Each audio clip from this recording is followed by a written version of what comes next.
Good evening, everybody. We've been promising this for a while, but we are finally doing it today.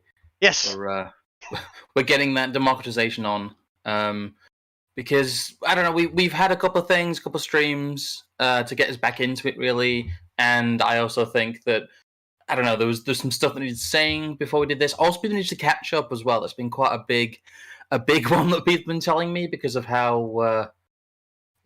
Just how much stuff there is to get through here. But hello, Trig. How have you been? I There's some have preamble. I've been pretty good actually. It's been a good week for me actually. It's been nice. Been managing to catch up with a few things and generally just sort of chill out from the madness that has been going off for the last God knows how long.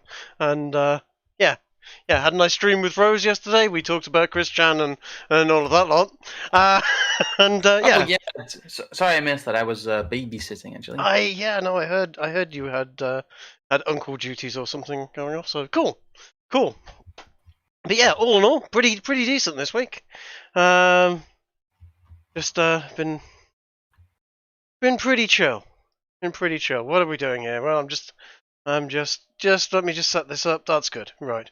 It's alright. I just had to stop our stream from echoing into it ourselves as I flicked over and decided to watch ourselves.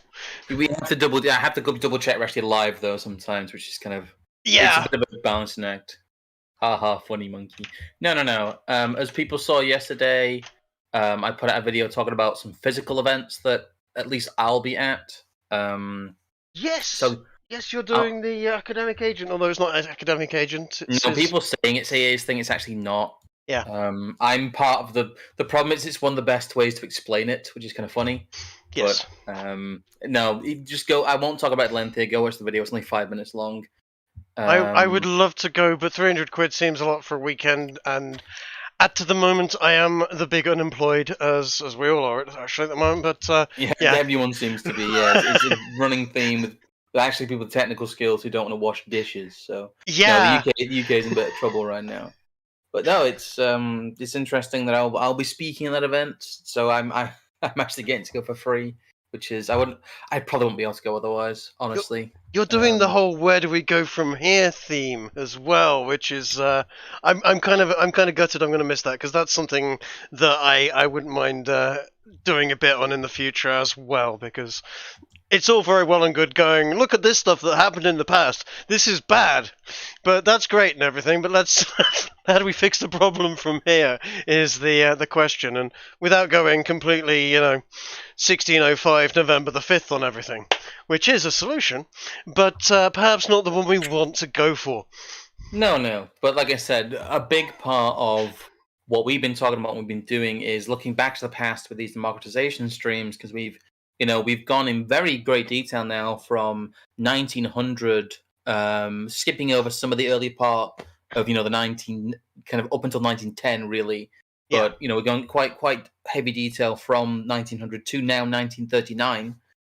We are here. War were declared for those who enjoy watching them. Matthias. So we are considering the Anschluss has happened and Germany and Austria have become one. Essentially, yes. The Sudetenland has been given over. The Rhineland has been remilitarized. The Soviet Union has crept along its own borders and gobbled up a couple of countries as well. People forget about that. The Winter War is still a brewing, but yeah, basically what's happened is that both Germany and the Soviet Union.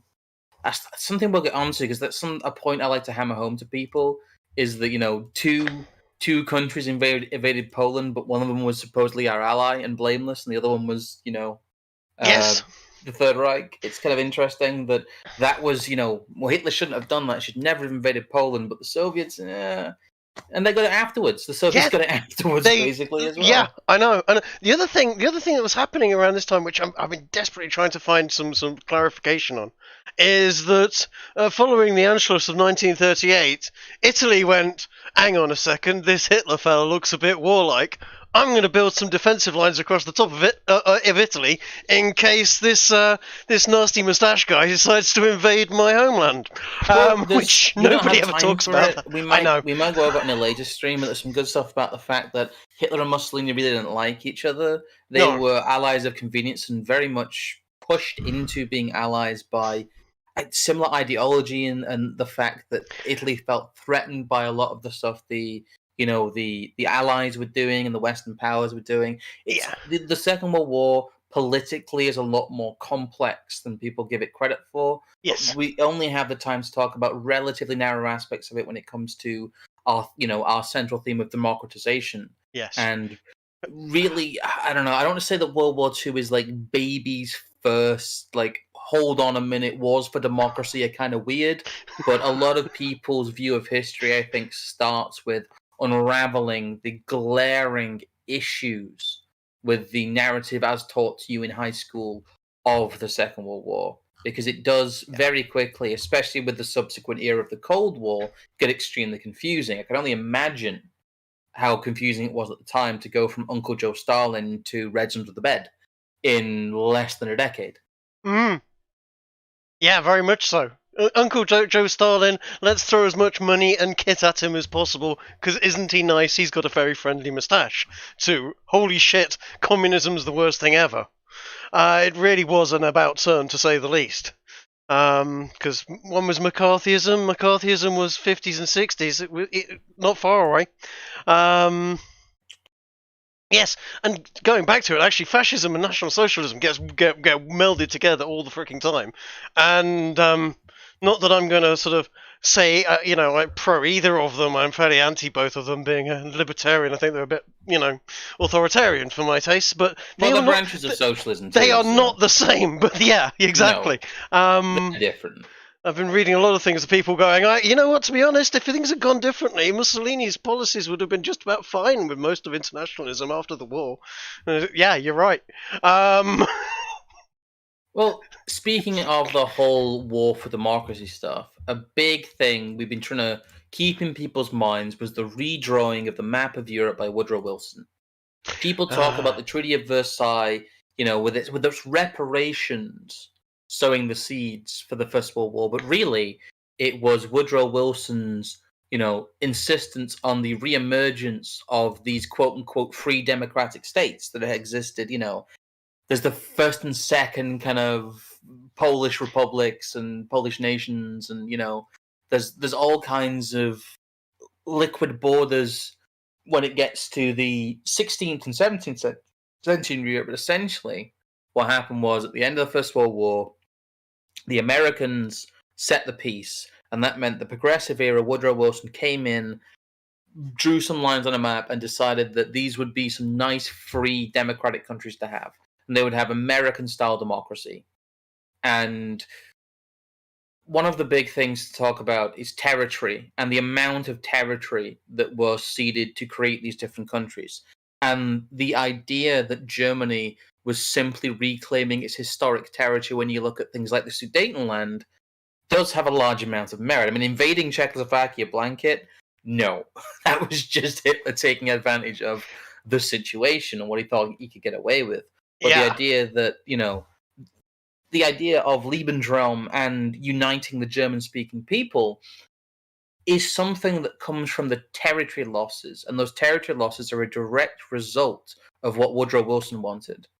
Yeah, and the Northern Corridor between oh god, my brain's gone. But you mean Danzig? The Danzig Corridor. Yeah, that's it. Certainly, there was a hell of a lot of German-speaking and culturally German people in that chunk of Poland that were not doing well, actually, under the Polish, which is something that people don't like to talk about too much. No, they don't. Again, we've been over a lot of this stuff previously. We're going to be not scantily using sources, but there's a lot of stuff we have talked about before and we have used sources for, where really, this is World War II is the culmination of all these eras. Yes. And the idea in popular history is that World War II is inevitable. That it is this inevitable struggle between good and evil. This this predetermined existential fight between democracy and totalitarianism, and that democracy wins the day, and we end up with the UN and essentially world peace thereafter. That wonderful world peace that has had us at war with various tin pot countries in the Middle East and everything else forever. And that the Soviet Union didn't want to play ball with the UN, and they were the problem. So you ended up with the East versus West and the Cold War. That is history as popular, as taught again in schools, as is written on the back of a fag packet, basically. Yeah. As you will get on TV, but that is not the history that we have here, and that is not the history that we will be talking about here. But it's very important, really, to untangle that first of all, because it's so ingrained in people's minds. It's so ingrained in my mind. It's what you've been taught from being a child if you were raised in Western Europe or America or large parts of the rest of the world as well. There was a very famous quote, and it's the Americans, I think it was either an American general or the American president, to Churchill when they were at the victory parade in Russia when the IS-3 tank was unveiled. And they literally sort of sat there and went, "Oh, Jesus Christ, we backed the wrong guy." Literally almost on the spot when they sort of saw the Russian military might marching down in the I think it was 1946. They had a very nasty shock. But yes, we need to wind back to the beginnings of it all. And shall we start with Ralph Raico's? Was Ralph Raico's Raico here, who we keep nicking bits from? Yes. This is, again, from Great Wars and Great Leaders, a libertarian rebuttal. Great Wars and Great Leaders is a great book. Ralph Raico has done quite a lot of good stuff, but it's the reason that we use the Mises website so much is there's so many good pieces of this here. There's a section, it's a little bit far down the page, but it says where Wilson had promised. I don't know if you want to read from that, or should I? But you know what? You start, because I'm going to find it. Yeah, it's Wilson had promised, if you control that. Yeah, Wilson had promised, and the Allies had agreed that self-determination would serve as the cornerstone of the new world order of justice and peace. It was this prospect that had produced a surge of hope throughout the Western world as the peace conference began. Yet there was no agreement amongst the victors on the desirability of self-determination, or even its meaning. George Clemenceau, the French premier, rejected it as applied to the Germans, and aimed to set up the Rhineland as a separate state. The British were embarrassed by the principle, since it had no intention of applying it to Cyprus, India, Egypt, or Ireland. Even Wilson's Secretary of State could not abide it. Lansing pointed out that both the United States and Canada had flagrantly violated the sanctity of self-determination in regard to the Confederacy of Quebec, respectively. Wilson himself had little understanding of what this doctrine implied. As the conference progressed, the president, buffeted by grimly determined Clemenceau and the clever British Premier David Lloyd George, I almost said George Floyd there, in a series of contravention of self-determination that at the end have been a farce of its own lofty, if ambiguous principle. So Wilson was talking tosh. What a surprise! Yeah. There we go. So we're going to carry on. Yeah, Wilson had declared. Just quickly, it says Wilson had declared that national groups must be given the utmost satisfaction that they can be accorded to them without introducing new or perpetuating old elements of discord and antagonism. Paris, Italy, was given the Brenner Pass as its northern frontier, placing nearly 250,000 Austrian Germans in South Tyrol under Italian control. The German city of Memel was given to Lithuania, and the creation of the Polish corridor to the Baltic and the free city of Danzig, under what you're talking about, the Polish control, affects another 1.5 million Germans. The Tsar region was handed over to France for at least 15 years. Altogether, some 13.5 million Germans were separated from the Reich. The worst cases of all were Austria and the Sudetenland. It goes on to talk about the fact that Anschluss was voted for by 98 and 95% respectively, but Anschluss was forbidden under the treaty. Basically, it says, as we know, that Germany was the country that was allowed least self-determination, and that in creating these free states and reseeding this territory, they really did separate Germans from Germany.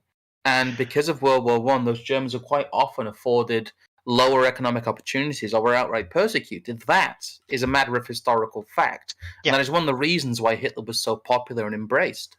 Well, this is it. I mean, this is what I was talking about when that wasn't the last one. Was it the last one we did? Well, I was actually reading from Mein Kampf after having read.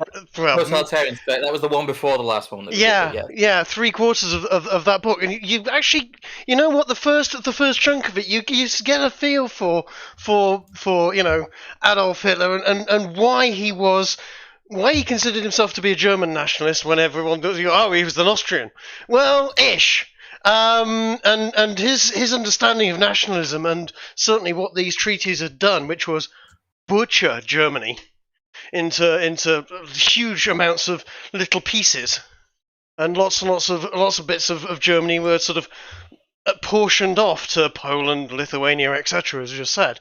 You can understand why there would be an awful lot of bad feeling in that country towards these treaties, and why they felt hard done to, and why when Hitler comes along and goes, no, we're gonna pull it all back, boys. We're gonna rebuild the country.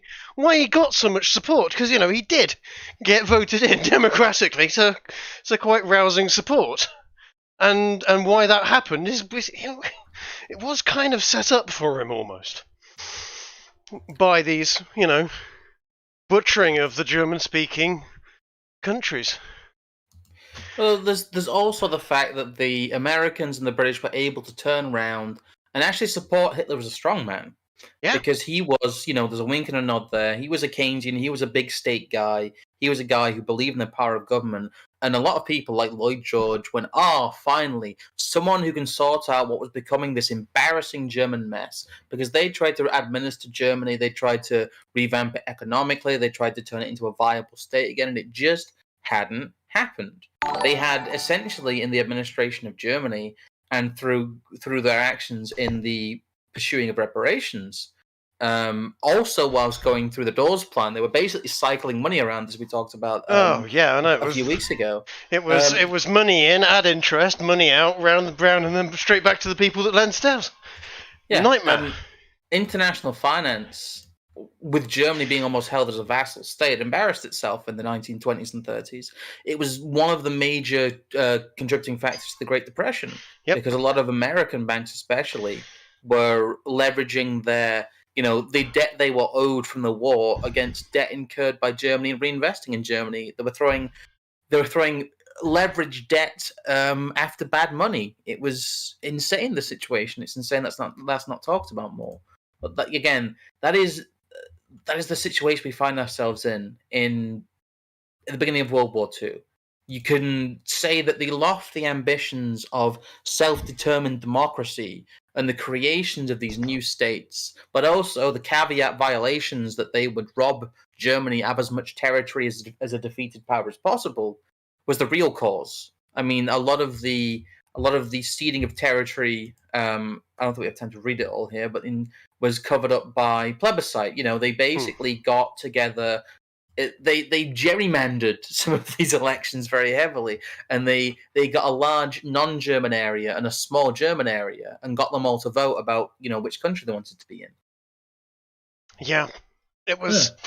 We just had a super chat, didn't we? Not super chat. Yes, we did. It was thank you. That was Plasma Rob. He donated $10. Thank you. Said, I got a job and I'm a man of my word. And Scrump, let me know if you still need any editing help. All right, okay. That's good. Yes, I will send you something, Plasma Rob. Thank you for getting back to me, because I know you've been looking for employment for a little bit there. So that's good shit. Thank you for the $10, mate. And good news about your job. Thank you. That's awesome. Yes. Well done. Well done. Yeah, sorry. I nipped downstairs and made a coffee because I don't have anyone here to make me coffees and cups of tea. And I suddenly thought, right, whilst we're talking about this, I'll sneak downstairs and quickly knock a coffee together because I've been running a little late this afternoon. I was sorry. I was watching Evelyn's stream earlier. Right, that was pretty good. That was pretty good. It was with the. Who was it with? I keep forgetting. The Jolly something or other. Oh God, now you're making me. Yeah. I'm having a brain dead moment too. But if you go on, it's linked down below. If you go on Evelyn's Twitter, the DG115511. It should be on there. The jolly heretic. That's it. Yes, that's the guy. But Mechanical Foreigner in chat says, so Hitler was our guy? Actually, very much so, yes. Hitler and Stalin were embraced by the West in the 20s and 30s. One, for their, supposedly heroic reactions to the Great Depression, and two, because they were seen as these modern leaders of scientific new states. Yes. Socialism especially was seen as the forefront scientific, technology-based ideology of the 20th century. It was very in vogue, especially with the high society, especially with people like Wall Street. You might think, we've talked about that, but a lot of the people at the apex of Wall Street were socialists. They saw it as one of benefits to them and too fashionable. Yeah. Yeah, I want to see the threads of Wall Street to China in the Second World War as well. I'm fairly certain they're there in great amounts.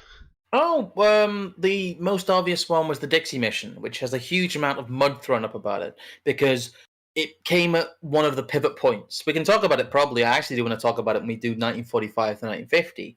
Yeah. But the Dixie Mission is a fascinating example of the breakneck pivot in the invention of the USSR as the enemy and containment and all that. Yeah, of course it was. I mean, Sealgear, do you think people confuse scientific advancement and social progression? Yes, I very much do. It's more in the 1950s, but you start to see coming out of this modern era the invention of the social sciences. That's really where a lot of this comes from. A lot of the Nazi and Soviet pseudoscience very much bears the hallmarks of prototype social science. Yeah. So another super chat, not super chat. Yes. Thank you. Merck donated $10 there, but I'm going to respect his wishes and not read the message. Yes. And that's $5 from Kiwi there saying, do you have any intent to cover the USSR's adoption of Spanish Civil War refugee children in efforts to turn them into perfect Soviets? That's something I'm aware of, but unfortunately that's a bit off in the weeds for this episode. Yeah.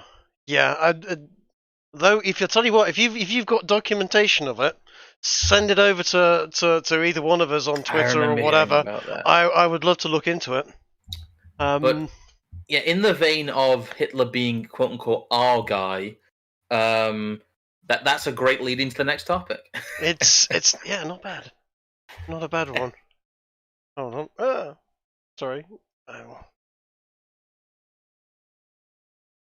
The old Hitler and Stalin as extensions of Western policies. Not a bad segue actually. Yeah. And even the old lean in towards Stalin. Look at the angles on that picture. Yeah, that's some. You need some lines drawn. Have we seen the meme where they draw lines on people and talk about their attitudes? That's very much needed there. He's only an inch away from putting the old arm around his shoulder almost.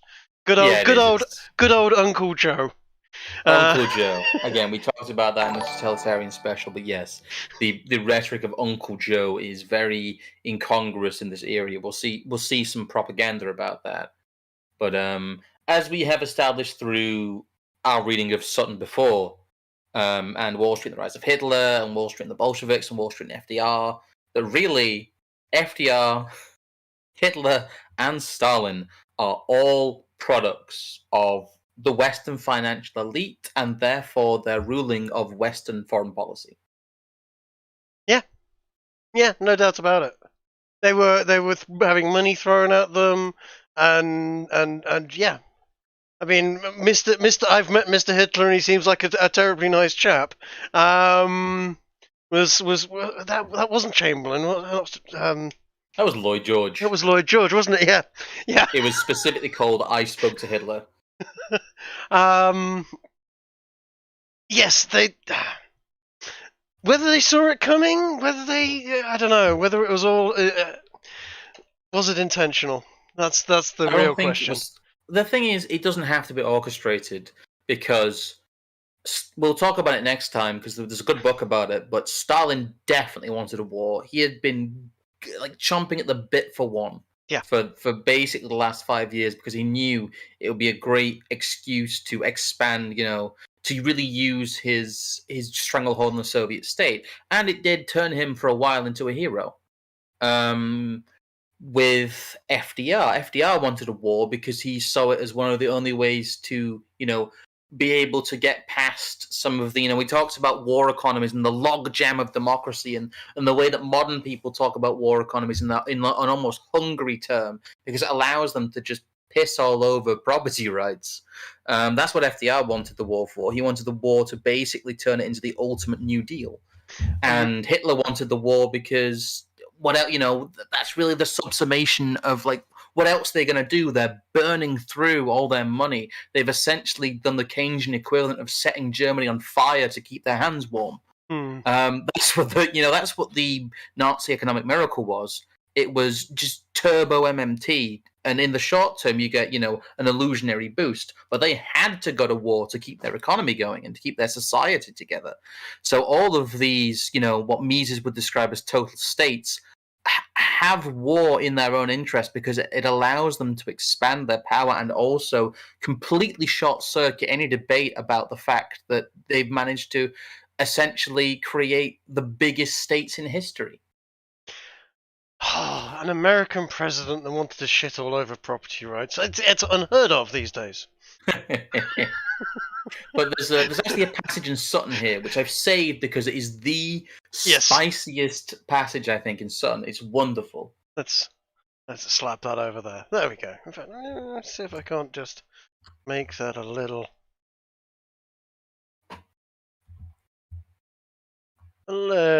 better on the screen. There we go. Yeah, there we go. So several basic observations can be made from this evidence. First, the Board of American IG had 3 directors from the Federal Reserve Bank of New York, the most influential of the various Federal Reserve banks. American IG also had interlocks with Standard Oil of New Jersey, Ford Motor Company, the Bank of Manhattan, later to become Chase Manhattan, and AEG, German General Electric. Second, 3 members of the board of this American IG were found guilty at the Nuremberg war crimes trials. These were the German, not the American members. These Germans, Max Igner, a director of IG Farben, NW7 office in Berlin, i.e. Nazi pre-war intelligence office. If the directors of a corporation are collectively responsible for the activities of the corporation, then the American directors should also have been placed on trial at Nuremberg, along with the German directors. That is, if the purpose of the trials was to determine war guilt. Of course, if the purpose of the trials had been to divert attention away from the US involvement in Hitler's rights power, they succeeded very well in such an objective. Basically, Sutton low-key calls the Nuremberg trials an act of political theatre that does not punish the right people, which I think is both an astute observation and one of the most base historical things you can say about World War II. I mean, there was an awful lot of this. Fritz here stood on a guard post. And if he hadn't, he'd have been shot. But nevertheless, he must burn. Meanwhile, the directors of people who were involved directly and were funding things were walking away. That's IG Farben, by the way. We're talking about IG Farben. If you don't know, was it was basically the main conglomerate of German war machine. It made a lot of the chemical weapons. IG Farben. Also, it famously is supposed to have made the Zyklon B that was in the gas chambers. So we're talking about, IG Farben is recorded in history and seen in history as basically the most evil corporation that's ever existed. At least in some ways, at least within the classical telling of history. So what he's basically saying is that if their version of history is correct and these people were war criminals, why weren't the American directors of the same company also charged? Surely, if they, if they are all culpable, if they run the corporation, why was there no culpability for the non-German directors? It's a very good question. Mm-hmm. I mean, it's changed names and types, but there are. Yes, there we are. Zyklon B was created by I.G. Farben. Yep. You're quite right. But there are still strands of it still in existence. It was liquidated. It turned into BASF and Bayer and yes, all sorts of other companies. It's not dead. It's just we'll scratch a line through that name and we'll give it another name. And so when you got your Bayer products, which are every freaking where, they're the guys that made Zyklon B. So it's still IG Farben. It's still the same thing, same people essentially, well, same history. I get myself in trouble saying things like that, but yes, the members of the board, shall we say, did join when it was liquidated. Other boards that, mind you could easily say that if that were the case, that NASA seemed to be run by Nazi scientists. That couldn't possibly be the truth. But I digress slightly. But yes, IG Farben. Certainly, if a company is responsible for its actions and the directors are the head of that company, then to prosecute some directors and not all of them seems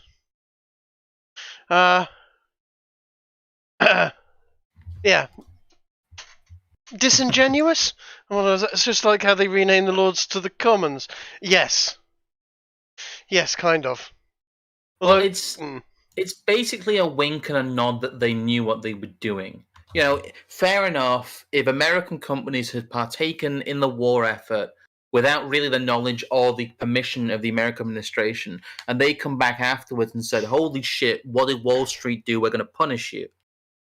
But the fact that they so brazenly ignored the very obvious involvement of the American arm of IG Farben is really, it's a smoking gun that they knew what they were doing and they knew what had been done throughout this process. There was not a restorative kind of justice aspect of the American funding and involvement in the Third Reich because it was part of the plan. They knew what they were doing and they didn't care. Yeah, of course they didn't care. I mean, you'd got organizations like Ford and like General Electric and General Motors who had factories or subsidiary factories in Germany, giving Bomber Command and the sort of American bomber, strategic bomber sort of command, targeting details and saying, please do not hit these buildings because those are our buildings. You can blow up those factories over there. Blow up those tank factories, but don't blow up ours because, we're an international company that has a lot of money in your country too. Thank you for the donations there, Glowy. Oh. There's a $3 follow donation. Oh, thank you. Yeah, it's in my opinion, the world powers are trying to do what they are doing in China now. Ignore the bad acts for economic gains. Yeah, the same thing will happen again for a world war. Yeah, like I said, it is the same. It's the same way China is viewed now in some ways, in that suspiciously, but they're still our allies technically on paper, and we still definitely want to trade with them. And I think in a generation, possibly, the enabling of China's multiple genocides by the West will be viewed as abhorrent as the standing by during the Stalin era. But we're in our contemporary time now, and a lot of people can't move outside of it. But yeah, it will be the same. The amnesia will take over. People will move on and go, wow, how did anybody ever allow that to happen? But we're living through it right now. You are literally living through an experience of how people allowed, things like Stalin's purgings to take place without taking action, and also whilst being an ally of Stalin. Here's the realization. The realization is this has always happened. Nobody at the high end, at the top end, gives a flying toss about the humanitarian reasons for going to war in the actual facts, and it's always something far more insidious, like, you know, the movement of small green pieces of paper, than the actual protection of human rights and human beings who you know, are being butchered by countries. No, it's wealth, it's money, it's gold, it's, you know, politics as well. It's ideology. It's never, oh look, they're massacring this bunch of people, let's go and save them. Never happened. They might say that. They might say that to the general populace, but I mean, it's like, yeah, like I just put into chat, IBM is another one. IBM put the machines to document goods in and out into Auschwitz-Birkenau, and I know that because I've been there. Has IBM ever been held to account for their help that they gave the Nazi regime? Never. Nobody would ever say a word to them. No one say boo to a goose, and I guarantee you, actually, if you wanted to know what the actual goods in and out was going off into places like Auschwitz, IBM will probably have the records buried away somewhere that they would never fucking release. Well, there's an article here as well from Mises Wire, which is a little bit, I don't know, it's a little bit unfocused, but there's a little bit here about Reiko and him talking about the fact that Lend-Lease was one of the great expansions of American presidential power, but it's a guy called T. Hunt Tooley. It's a slightly older one of the Mises articles, I think. Oh, it's from 2016. It's not that old, but he's lamenting here the fact that the historical narrative was written long, you know, it's cemented in people's minds before people really were told to think about the fact that both Stalin and Hitler were very similar totalitarians, and that it seems so amazing that couldn't be part of the narrative, but it couldn't. You can't have really a vibrant, vital version of the Second World War that people think about and, you know, that's present in their minds until, you know, and also be able to talk about the fact that Stalin was one of the most evil people who's ever lived. It really isn't until like the 80s, 90s, as it says here, that this becomes part of the discussion. And okay, why do you think it took until the 80s and 90s for that to become part of the discussion? Well, for a start, he was dead at that point, and he couldn't hold him responsible. Yeah, basically, everybody who cared and who was around during the war was dead by then. Yeah. You can't hold someone responsible when they're dead, or when they're 90 and just what's that, Sonny? You know, at that point, it's not really an awful lot of point. And was Stalin the most evil?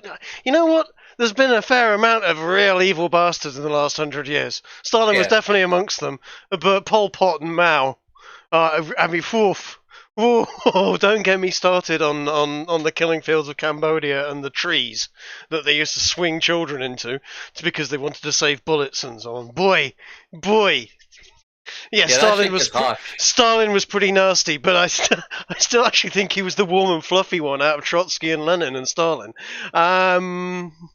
Because Lenin was a bit of a bastard. And Trotsky wanted war ongoing forever. So, yeah. He did, yes. It starts mid-paragraph here, but there's a good passage I want to read from this Mises Wire article. Oh, yes. Hold on. It starts, in essence, it's the second paragraph, kind of the middle of the second paragraph. But so I got to pick through some of the waffle here. I'm sorry, T. Dooley, but this isn't the best article on the Mises Institute. But he does make a very good point here. He says, in essence, two totalitarians agreed to divide Europe. After nearly 2 years of close cooperation in invasion, mass killing, deportations, and forced labor, the two great apostles of state power parted ways, largely because their long-range territorial, strategic, and economic plans were mutually exclusive, i.e., they both wanted to rule the fucking world. And they were both still totalitarians and mass murderers. Yet this whole issue of Hitler and Stalin as two roads to the same total state had to wait until the 80s and 90s before any hint of historical comparisons reached the mainstream, meaning college textbooks, academia, popular history, etc. Even all those years later, when specialists among mainstream historians knew very well the research on Stalin portrayed as a horrifying record, treatment of the man of steel in textbooks and news media almost always pulled punches. The amazing thing is that during the Cold War, educated Americans could both hold images in their minds of Uncle Joe on the one hand and an evil Cold War Stalin on the other, a truly Orwellian feat. It's quite well summed up. It's quite amazing how they pulled that off. Well, How yeah, they were able to go from, in 5 years, the image of Uncle Joe to the image of the Snatcher of Europe. Essentially, yes, the taking pot shots at the Berlin airlift. yes. I mean, I know we mentioned it before, but the cartoon slash comic book, comic book's really the right term for it. When the Wind Blows. I'm sure you've read Yeah. it. Is great because they do point that out. You've got this little old couple, sort of in a nuclear fallout scenario, reminiscing about the war. And Uncle Joe, wasn't he? He was ever so friendly, ever such a nice chap. And what went wrong? And that was. When was that? I think it was put together in the 70s and 80s, but it was very. Yes, 80s, yeah. It was 80s. Yeah, it did sort of highlight that that there seemed to be a change, and it's around about the 50s was the change in the feelings about communism. But as with regards Stalin, I mean, certainly I knew in the 80s we were being taught that Stalin was an absolute evil bastard. We were starting to hear some of the body count. I don't think that it was a case of every time you looked into it, the body count got revised up on how many people were dying. When you were in history class, you still got taught about the heroes of Stalingrad. Yes. Which is, again, this leftover. At the end, we're going to talk about really the idea that World War II propaganda became the prevailing historiography, and you have this real whiplash. That's really why people aren't taught the interwar years, and they aren't really taught a lot about the Cold War apart from the surface level stuff, because it doesn't make any sense. The interwar years don't make sense. People are taught, really, the Victorian era, they're taught World War I, World War II, a little bit about the Cold War, and that's really kind of it when it comes to modern British history. That's how our education system works, because you can't talk about, the early parts of the 1950s in Britain. You can't talk about especially anything in the 20s and 30s in Britain with all the consensus and coalition and, national governments. It doesn't make any sense to people. So it's just left out. Yeah. And again, the changing image and changing face of the Soviet Union, within our own history texts, on the one hand, having the heroes of Stalingrad, on the other hand, having, the butchers of the purges. Those were the same people. That was the same military. That was the same organization. Yep. These were the same people who carried out Stalin's orders. And it's an amazing cognitive dissonance to be held in someone's head at the same time. I mean, there was another one, as Silgar points out in chat, about Churchill. About prior to the Second World War, he was considered a bit of a mad dog rich kid, as he puts it there. Yes and no. He always had a certain amount of popularity. He was definitely. Yeah, Mad Dog is actually is a good term for it. He was ballsy, he was gutsy, and he did get involved in an awful lot of conflicts. He made some colossal fuck ups, excuse my language, but man, did he cost a lot of people their lives. But he spoke very, very well. Ironically, I think in some circles he was seen as almost like a Boris Johnson figure. Yeah, very much so. I've compared him to Boris Johnson many, many times. His rhetoric and his oratory is very similar to Boris Johnson. I think Boris Johnson actually sort of tries to play up a Churchillian type character. It's ironic because he's become the architect of the lockdown, and Churchill became the architect of the welfare state, and then really the total state that people lived in the 20s and 30s and thereafter. Yep. He was essentially, he's been lionized, but he has probably done more, apart from someone like Lloyd George, to destroy the traditional British order than anyone else in history. And a lot of people celebrate that because they think that there was, this rigid system of barons, but what it was replaced with was this empty, soulless, pseudo-socialist state we get in the 60s and 70s that eventually, we are still suffering from, and leads to what we get with Thatcherism, and then the resurgence of, I guess, kind of vision politics in the 90s with Blair. That's where it all leads. It leads here, and I don't think, again, many people believe that we live in a reality in this moment that is paradise, and yet we are supposed to have made all the right moves towards it. No, we are definitely not living in paradise at the moment. Far, far, far from it. Although there are some nice. There are some niceties. I mean, we do live better. Most average people live better than kings used to. Certainly 100 years ago, you couldn't snap your fingers and make curry arrive at your door 30 or 40 minutes later, even if you were the king. No, possibly if you were the king. But we do have a life at the present moment. It does have its benefits, but at the same time, the lockdown, the total states, the panopticon that the internet has given us. The fact that if someone wants to watch you and see what you're up to, they can do. The fact that we wander around bugged all the time with our mobile phones willingly. There's some madness there as well. But go on. I'm going to say the whole point really is that Hitler and Stalin, as portrayed as butchers of history, were really the instruments of Western policy in their respective countries.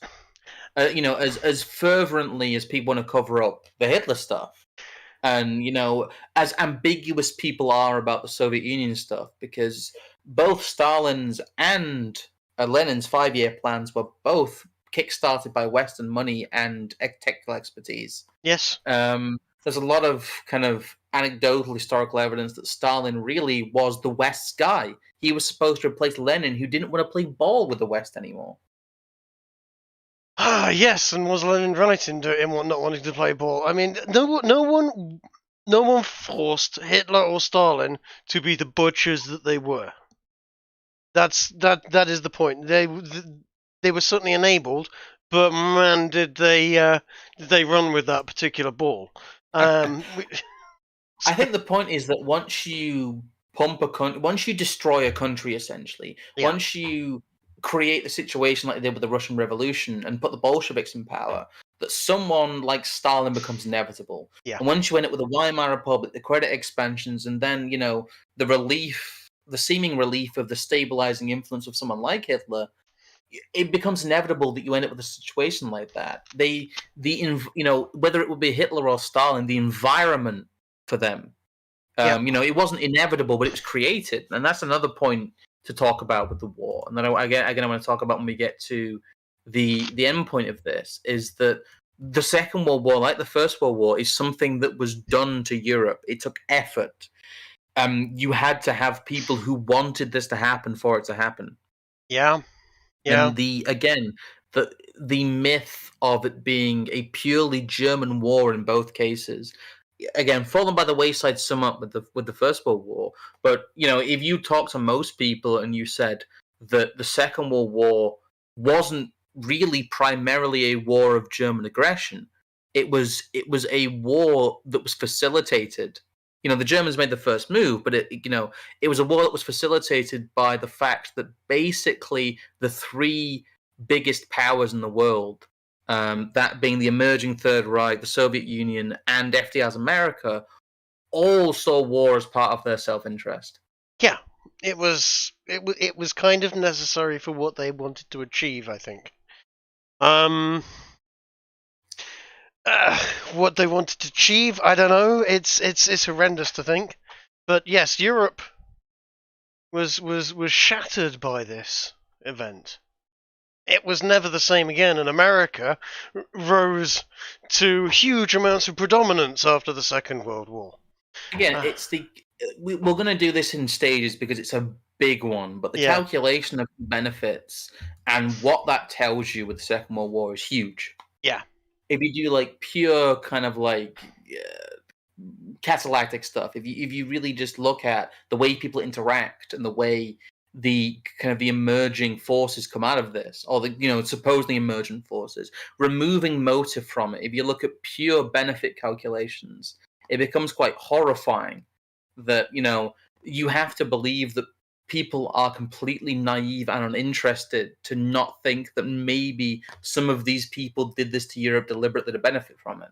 But anyway, we're getting a little bit ahead of ourselves here. Yes. But we are kind of segueing into our next little section here, which is going to have a very big reading in it, I'm afraid. That's okay.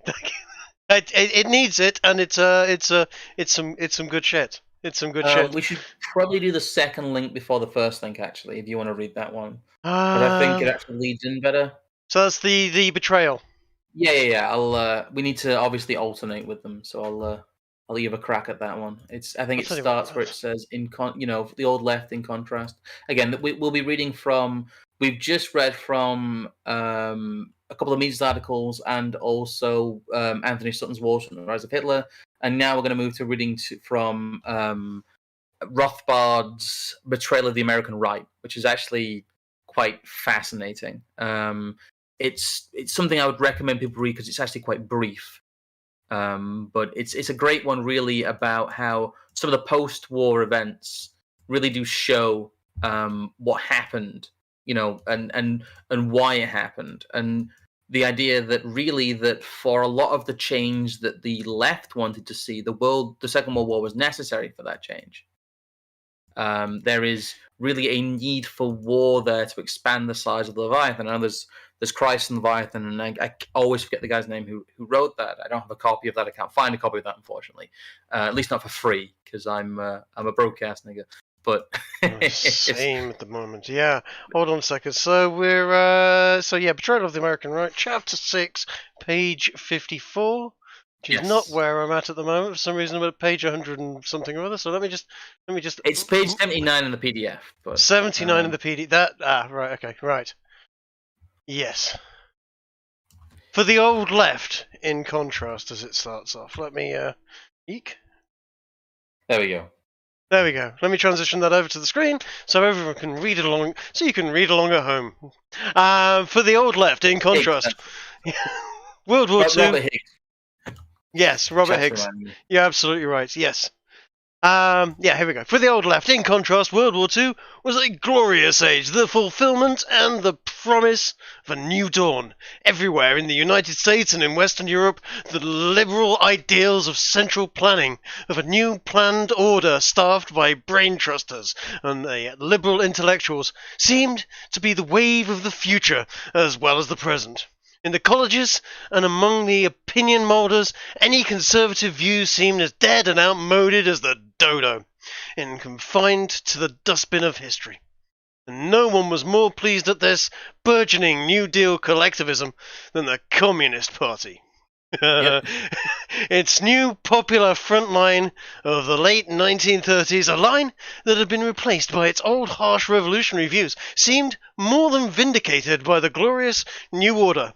A Bjorning in foreign affairs, the United States was marching hand in hand with the Soviet Union in a glorious war to defeat fascism and expand democracy. Domestically, the communists under Earl Browder as their leader exulted in their newfound respectability. The Browderite line of arriving at socialism through ever greater and more centralizing the New Deal reforms seemed to be working in a glorious fashion. The communists trumpeted that communism was the 20th century Americanism, and that they were the forefront of the new patriotism, and of the super-identification with American Leviathan. Foreign and domestic communists played an exhilarating, if subordinate, role in the war effort, in planning war production, in giving orientation lectures to the armed forces, and calling for the persecution of all possible opponents for the war. Yeah, he then goes on to talk about the fact that basically the American Communist Party were the people who stopped strikes during the war. They very much got in line with the American establishment and stopped organized labor. It's a great way of putting it, because basically what he's saying is that, and he said it, he even mentions the Leviathan by name there, that the body of state is massively enhanced by both the New Deal and the Second World War. It is the culmination. The Second World War is the fulfillment of all of this. Just like the First World War was the fulfillment of the Progressive Era, when he talks about the Progressive Era. It is this great kind of zenith of collectivism, that they have gone hand in hand with the communists. That in this era, the communists, Stalin's communists, were the allies of democracy. Yeah. The hammer of the East. The iron hammer of Stalin. Putting stop to organised labour movements as well is horrifyingly anti-communist in theory, but oh yeah, no, sorry, go on. That broke my brain to think they were that controlled. The thing is, though, they were getting the collectivism that they wanted. They didn't want organised labour rocking the boat. No, because organised labour was mob run, always has been, always will be. The first thing that any successful communist movement does is basically disband the unions. Yes, they don't understand that. But of course, back in those days, the unions were, and still are now, kind of, as you said, mob run, which meant probably Italian mob in those days, which meant probably actually Mussolini fans, or at least sympathisers. Not really, no. The Italian mob hated Mussolini. He went out and tried to smash them. He did, but there was some positive. Well, yes, you are right. I know that. I know you're right in Italy certainly, but I know there was an awful lot of people that looked upon Mussolini very favorably in America, right up until the point where Mussolini joined with Nazi Germany. They if things had gone differently, if Mussolini hadn't done that and had held on, Mussolini's fascism would have probably been welcomed into the international community afterwards if he'd survived it. Probably wouldn't have survived it because the German war machine was horrific and the Italian war machine was laughable, to say the least. But they got beaten by the Ethiopians after all. But yes, Italians were not communist, and yeah, this is. Shall we? Oh, where am I? I've killed my flow. Oh, no, that's fine. That's the quote we needed from Betrayal the American Right, anyway. Yeah. No, it is quite amazing that they essentially cracked the whip on the unions. Yeah. Because they saw themselves as being in for a future reward if they help with the war effort. It's really funny that everybody gets used by this, and that communists really are the ultimate useful idiots, even in their own movements. They did the whole thing in that they'll push FDR from the left, and eventually New Dealism has to become communism because that's where it's going. Or it has to become socialism. I mean, this is pre, the American welfare state, which is massive. People don't think of America as a welfare state, but it is. It has a massive welfare bill. Yeah. Hell yeah. It is, in raw numbers, I think, the biggest welfare system in the world.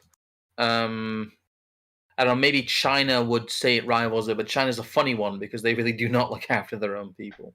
Because they already have all the control that they need. I'm going to throw one out here that everyone forgets, but Saudi Arabia is a colossal welfare system. They've got something like sort of 70% of their population is on welfare and being paid for by the oil they pump out the ground. I've said this before. The moment we stop buying oil off Saudi Arabia, we're going to have real problems with that country, because their wealth is totally tied to it. It is a massive, massive welfare state, but not a democracy. There's actually quite a large quote here that I want to read, because basically there's no other better place to put it, but this really sums up a large part of the series, and it's very dense language-wise, but I'm kind of annoyed how well this is put, because it doesn't make us redundant. But if you understand a lot of the source materials that we reference, this will sum up a lot of the stuff we talk about when it comes to democratization. Because we're finally at, again, the time to read large sections from Leviathan and Its Enemies by Sam Francis. It doesn't make us redundant. What we've done is we've allowed people to travel with us to this point so that they can get there without it just being clobbered with it. Unless you've studied academic Marxism, and you've also studied, someone like Burnham, and you've studied someone like Rothbard, this book will be gobbledygook to you, which I've tried to tell people. It is very much built on previous theory, but if you understand that theory, it is one of the most powerful reads you can have. But if trying to understand, especially state power and the march of history towards kind of the managerialist class we have now, of this idea of the propagation of what is essentially socialism, ordered socialism, but like pound shop middle manager socialism. I always put it back. I'll just read the quote anyway. Go Again, for it. Leviathan, its name is. I have a bit of a butchered PDF here. It's page 327 of the PDF. It will not be that in the book. I have a much better hard copy here that I use as reference. Track it down if you can, but it is expensive. The dematerialization of property and the replacement of the entrepreneurial firm as the dominant form of economic organization by the mass corporations and unions under the managerial control eroded both the economic power base of the bourgeois elite as well as the institutional roots of the bourgeois worldview. He uses bourgeois basically as old world, as the Victorian and 19th century and Industrial Revolution moneyed class, the old elites basically. The reorganization of the population from the particularized, localized, private, and family and community-centered institutions of the bourgeois order into a massive, anonymous, highly mobile, homogeneous, and routinized disciplines of the managerial regime subverted the bourgeois worldview and the ideologies based on it by rendering its ideas and values irrelevant to the actual lifestyles of post-bourgeois groups.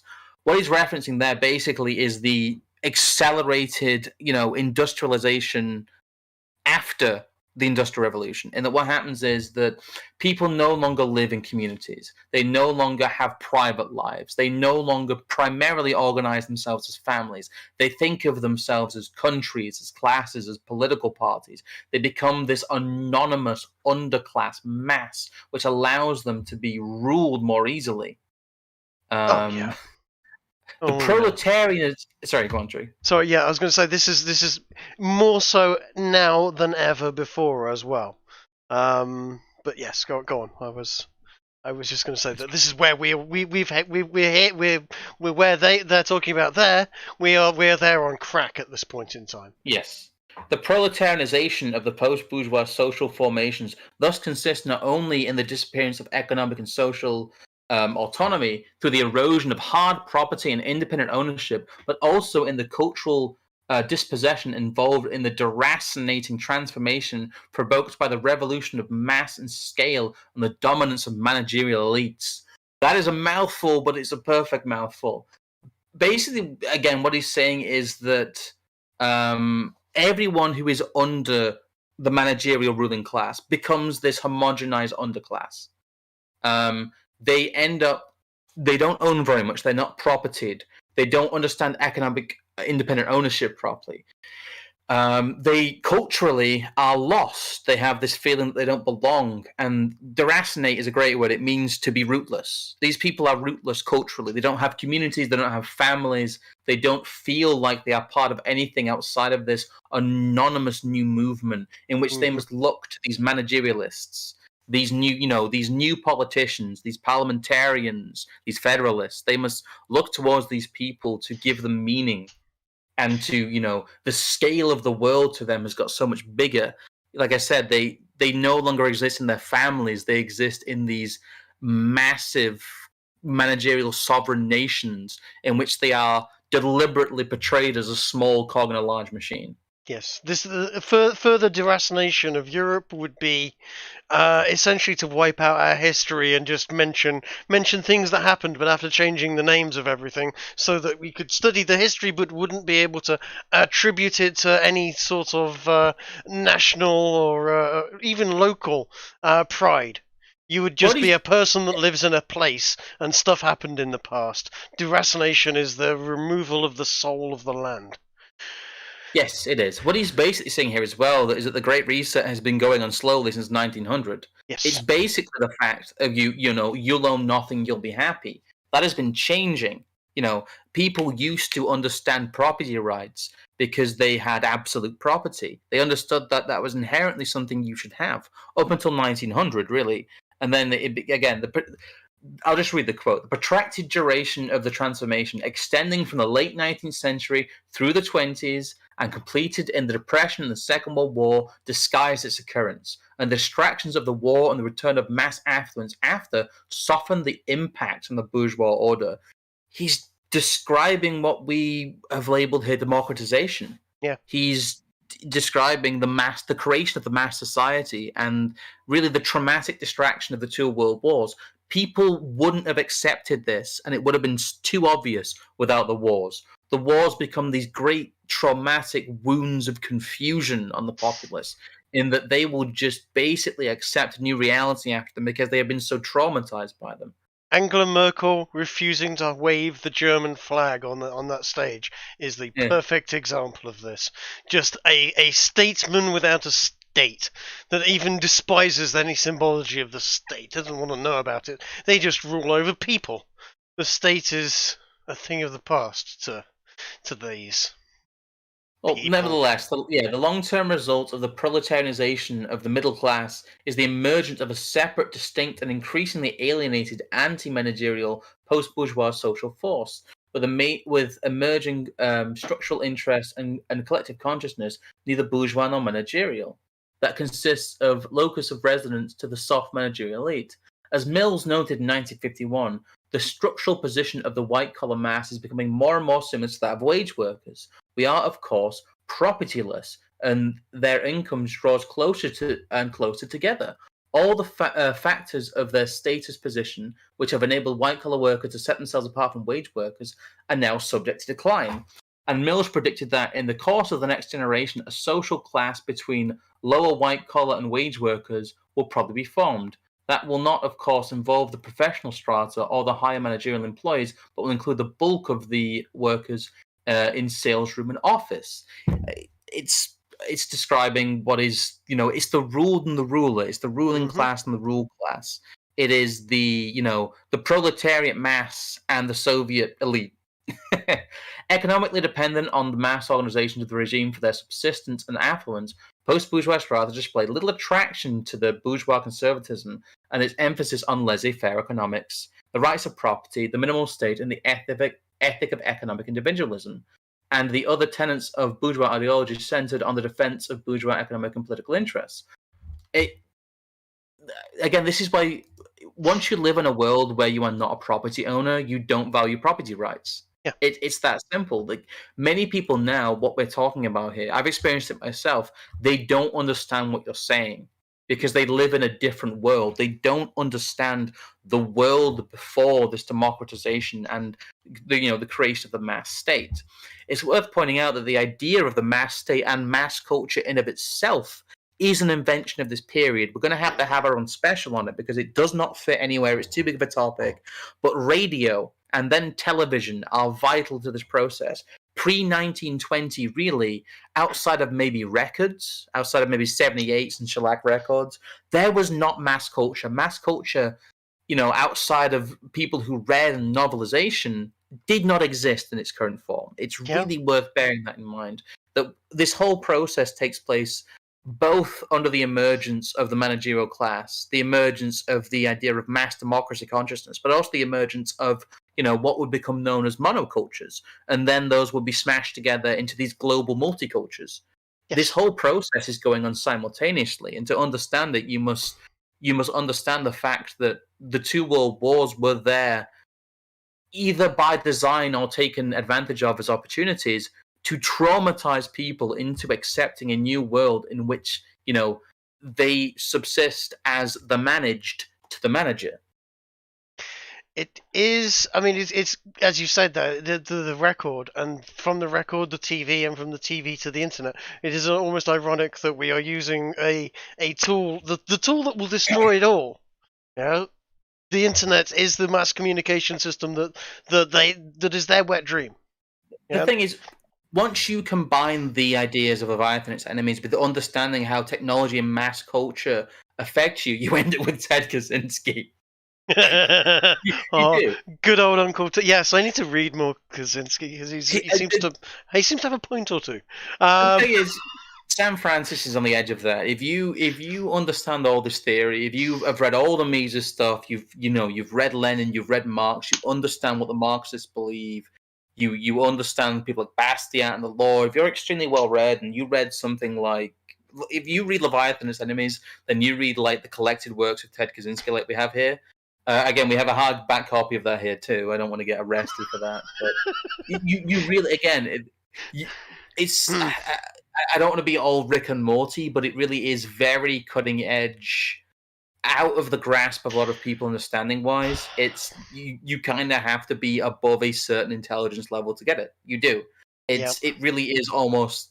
It's a bit of a social, like, over socialization test, but it's also very much can you actually grasp these ideas? Can you combine all of this together into something that you can make it so you understand the world and go, oh, holy shit, yes, that's what's happened, and that we've had these emergence of these two events, one feeding off the other, and it has been an absolute disaster. It's on a scale that may endanger the human race as a whole. Prior to this communication system, prior to all of this, a small town in North Yorkshire would carry on being a small town in North Yorkshire, regardless of whether New York was having a bad spell economically. These days, New York has a bad spell economically, and the whole world feels it. Oh yeah, it's the necessary interconnection between nations is, I don't know, it's something I think people overplay. But again, we're getting into a different topic. We'll probably have to expand on another time. But it's kind of cool how Leviathan and its Enemies covers so much and covers so many of the implications of that you end up being able to talk about, like you end up almost being led into the Kaczynski stuff. But I think we're losing people a bit here, so I'll get back on topic. Good, because yes, I'm starting to want to clean guns again. Sharpen knives. Right, carry on. Where were we? That's all I wanted to read from that quote. Okay, right, cool. I've gone on long enough anyway. It's I don't know, Trig. It's a big discussion though about the need for war, for state expansion. The need for we don't end up with liberal democracy without mass death. No, I know. It's blood for the blood gods and all that. It really feels a little bit like that as well. It really does feel like we are the little guy is sacrificed en masse once again for this sort of for Slanesh, essentially. I don't know where to. Well, it's horrific. It is the most horrific thing that has ever happened to the human race is the last 100 years. I've argued this so many times. The amount of times you run into people on social media that go on about religion. Oh, religion is terrible. Religious purges have cost so much life and death, and so much death and throughout history, and yada yada yada. And I can very happily, or very not happily, but very easily just go, really, because quite frankly, the sacrifices and the slaughter of the last 100 years, pushing through a democratic system across Europe, and creating a godless society that is the totalitarian and then non-totalitarian sort of political systems of Europe and the West, killed far more people than any religious war and any given. In fact, I would hazard a guess, if you counted up every single life lost from religious wars, from the countless sort of jihads and so on, I don't think it would come close to what has happened in the last 100 years in the service of communism, democratization, and liberalism, etc. The last 100 years has been horrendous loss of life. Compare that to the 10,000 people fought in a war here, and 20,000 people fought in a war here, and the freeing of Vienna from the Turks, etc. Again, love the tale of the winged hussars. But again, you're talking a few thousand people every single time in comparison to the hundreds and hundreds of thousands and millions of people that die in the First World War, the Second World War, and all for the slathering, hand-rubbing, machinations of Wall Street and the political elite. It's really the only way they can keep the show going. It's quite an unnatural organization of human beings. This is where I know you've been wrestling with it yourself because it can be a bit hard to get your head around, but a lot of the natural law stuff, when you get into the idea of how humans for the last 10,000 years have wanted to organize themselves and have naturally tried to organize themselves. And mass societies like this very much violate a lot of the tenets of natural law, of what people would consider their natural rights to themselves, their autonomy, and their property.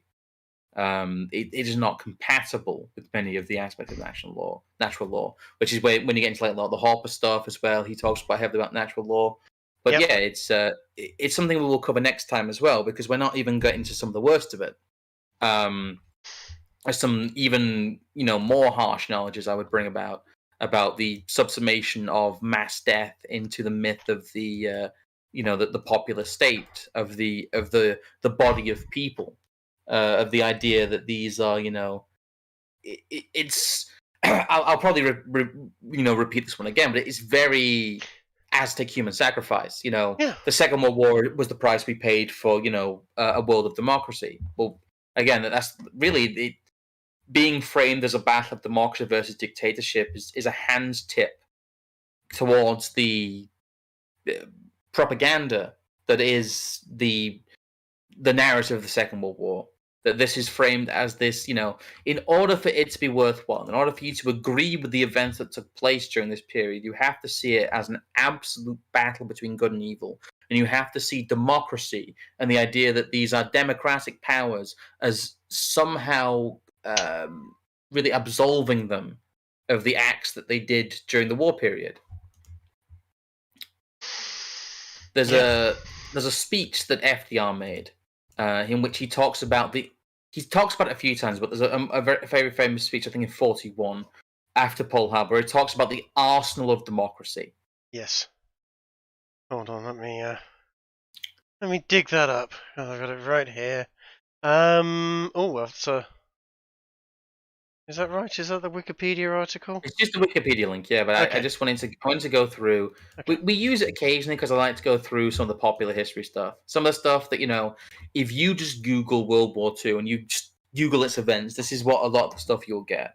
And a lot of it doesn't have to be stuff like San Francis or Mises or Anthony Sutton. You can just go over the events and say this rhetoric is very strange. It is, yeah. Somewhat worrisome. The loss of the individual. We are just meat for the grinder to these people. In fact, where was it? I found. You know what? I'm going to dig this up whilst we're talking about this. I'm going to dig something else up because I found an absolutely horrific comment by Henry Kissinger the other day. Oh God, not Kissinger. Not the war criminal in chief. Yeah. Whilst we go through that, let me just find this, because when I was made aware of it, I was just I mean, ugh isn't the word. And hilariously, it's actually sort of rather reflective of the what's been going off currently. But yes, sort of. Here we go. The arsenal of democracy. Do I have that on screen? You do, yes. You have it on screen. Cool. You have a dig for that. I'll go over this quite quickly. Do. Let me just find it now. Yeah, it really was. Its impact and the impact of its rhetoric was to really make a big decline and almost defeat the isolationists and the people who were anti-war, the people who did not want interventionism because of the trauma of the First World War.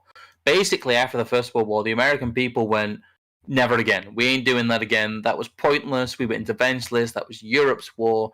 And it needed to be reframed as democracy, which is a pure good, versus autocracy and totalitarianism, which is a pure evil. And in order to establish this, they must become the arsenal of democracy. That in being democratic, they are justified in being warlike, and in being democratic, they must support the allies of Europe. And in being democratic, it's essentially democracy as a call of we are the good guys, which it has become ever since.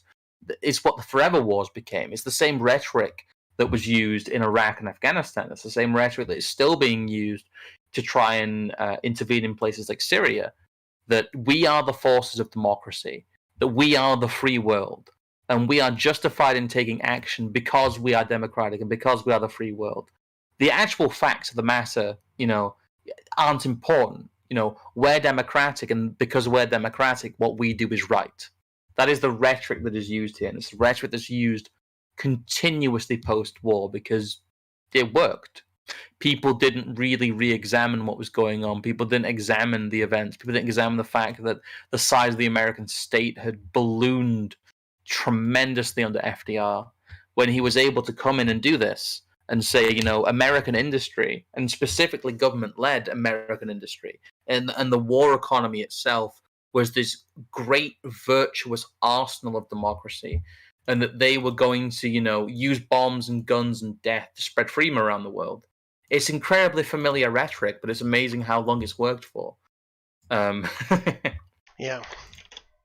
Yeah, it's I know I've got it here, and I'm just I want to dig up whether or not this is actually real before I'm going to say it anyway, but I take it with a pinch of salt at this point whether or not this is actually real, because it's so fucking horrific. I'm going to read it out. I'm going to just pop it in the screen, actually, see if we can get it. Once the herd accept mandatory forced vaccination, the game is over. They will accept anything. Forcible blood donation or organ donation for the greater good. We can genetically modify children and sterilize them for the greater good. Control sheep minds and you can control the herd. Vaccine makers stand to make billions, and many of you in this room today are investors. It's a big win-win. We thin out the herd, and the herd pays for us providing the extermination services. Now, what's for lunch, huh? Dr. I don't Henry think that's real. I hope it's not real. I was sent that yesterday. Weird. That's like Conspira Boomer Facebook post. It really is. It really is. But if that's real, I mean, you know what? I've got some Kissinger stuff. It's not a million miles from him, but please, someone check out whether that's real, because if that's actually him. Well, he's already on the list. Think that's a real quote. He's already on my list anyway. But... No, I don't think that's a real one. Kissinger doesn't talk like that anyway. He's smarter than that. Yeah, no, you're right there. So I don't think that's a real quote there, Trick. Good. No, you know what? I'm glad. If the people are actually speaking like that, it's horrendous. But yeah, no, that was. I hope not real. Like I said, this is going to be a bit of a... I'm trying to divide these up into slightly more manageable episodes, to be fair. I don't want to slow the series down too much. But we have... we usually have like 12 slides. We've only got 5 today, but that's mostly because of how dense this subject is. But the big point I want to make with the full arsenal of democracy is that all the rhetoric must come from a place that this is an existential battle between good and evil, which is how it's framed in the history books. That if you don't believe that the Western Allies are purely virtuous, that this war and its slaughter becomes more like, there's a lot of cope that goes on with the First World War, and people have defaulted to, well, it was a pointless war, and well, it was this, and it was disappointing, and it was a waste all around. People haven't got to this was a war imposed by these people, and we should be very mad at them, especially when it comes to Wall Street. But the Second World War, again, some of it's softening. There has been some slight revision, as we talked about, especially with the Stalin stuff. But you can't question the idea, there's the idea that the Second World War is the last truly virtuous war. And the idea that there are truly virtuous wars, especially in like a mass sense, unless they are, direct wars of self-defense, is laughable. The idea that, that there is a purely virtuous world war with a set good and evil side is, it's children's logic. It's made for 7-year-olds. but Yeah. it's really what you are taught, and it's really still, the understanding of, well, it's why people talk about the fact that, well, Stalin was bad, but at least he defeated Hitler, and we talk about, well, X happened, but that was in service of freedom. This is still, again, we'll talk about this in the last section, but this is still really how the Second World War is portrayed. And for you to believe that it is a just war, you have to believe this first. That is how they get you. Basically, that is, yes. I don't know, where are we? The World War did not end the Great Depression. Is that right? Hold on. That's the Is that the that's next the slide? war. That's the last section. Yeah, the war, propaganda, historiography, which we can probably move on to now, if you want. Because I'm trying to make this a less than 2-hour stream, so we can do one next time. Fair enough. Yes, it's probably a good idea because the finishing at 12:30 is exhausting. It's been necessary up until now because we've had so much to cover, but the Second World War is so big it needs to be broken down to much more manageable chunks. There'll probably be a very sizable one next week because we'll be covering some more of the events. What we're really doing now is trying to reframe it. That's what this is. This is us trying to get you in the right frame of mind and get you in the right mood, really, to understand some of the stuff we're saying. Because again, it really is a historical process of deprogramming almost, when you're trying to untangle all these sources and all the lies and propaganda. Yeah. You will have to forgive me next week when we do that, because I can get my slightly sort of I'm a big kid at heart. I love the stories of the Second World War. I love stories of Victoria Cross winners. I love the stories of the big battles and the technology that sort of was brought out by the Second World War.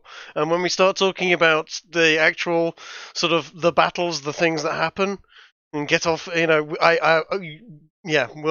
try not to fly off and so was great about this, but we're doing this one because I don't think we could do just one. Even if we're doing the consequences of the Second World War, I don't think we can do just one stream about the war itself. No. It kind of has to be almost 3, to be honest. Because I was planning a consequences of, and then 1945 to 1950, and then a conclusion, because there's so much. This period is such a culmination of the things we've talked about before that we really need to take our time with it. And we will be interspersing other streams throughout as well, like we've been trying to do. I know these don't tend to get as many live views, but they get a lot of VOD views because people are working through the series, which I'm very grateful of. And I know I said a lot, but it's really amazing that people have come with us in this. And I see, there's 1,000 people really that have watched each episode, metrics wise. There kind of must have been. Yeah, and that's kind of wild. It is. We've essentially delivered a series of lectures to a kind of university course-sized audience, which, for what we're doing and the size of the channel and the resources we put in, is kind of amazing. So again, thank you guys for tuning into these. Thank you guys for listening, and thank you guys for bearing with us, because this is not the usual entertainment content that people tend to consume. I'm quite surprised about how popular these have been. But yeah, there's a Mies article here which basically goes through a lot of the stuff to do with the myth that the World War II was the end of the Great Depression, and that the World War II was this great event that really brought economic stability to Europe. And there was war, there was prosperity after the war in the US, especially because of how much money they made out of it. But the real fact is that the crediting of both the New Deal and Roosevelt's leadership during the war for ending the Great Depression is kind of nonsense. I was going to say, it left the Second World War left the whole of Europe as a floundering mess. Sure, it might have been the end of the Great Depression for America, but Europe was crippled. England, I remember England in the 70s. We were not a wealthy country then. We were still rebuilding damage that had been done by the Blitz and so on in London. Places were still bombed out in 1970s. We'd sent people, huge amounts of workers, over to Germany to help rebuild Germany after the war, and they were still there, sort of 30, 40 years on, still rebuilding parts of Europe that had been absolutely crushed by the Second World War. To say that the Second World War ended the Great Depression and that it was all, wonderful and wealth afterwards is very American centric, and it isn't even American centric. It's just not true. And the problem is, it ended up with the perpetual war economy. Yeah. I'll read a little bit from here. Sorry, it's down where it says the Great Depression did more than chill the investment climate. It's about not halfway down, but nearly there. Do you see what that is? Investment climate. Hold on. Let me look for that.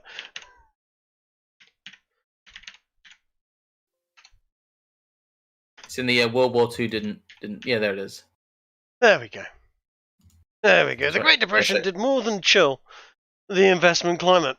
In Crisis and Leviathan, Higgs argues that during a crisis, a Ratchet effect produces net increases in government discretion that are not completely reversed after the crisis. No, they are certainly not.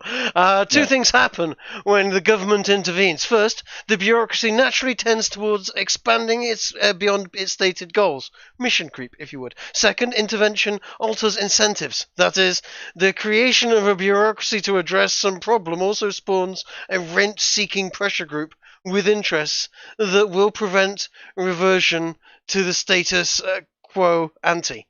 Yeah, I mean, we see this every single time. I mean,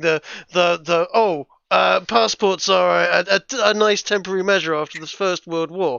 Temporary measure, they're there forever.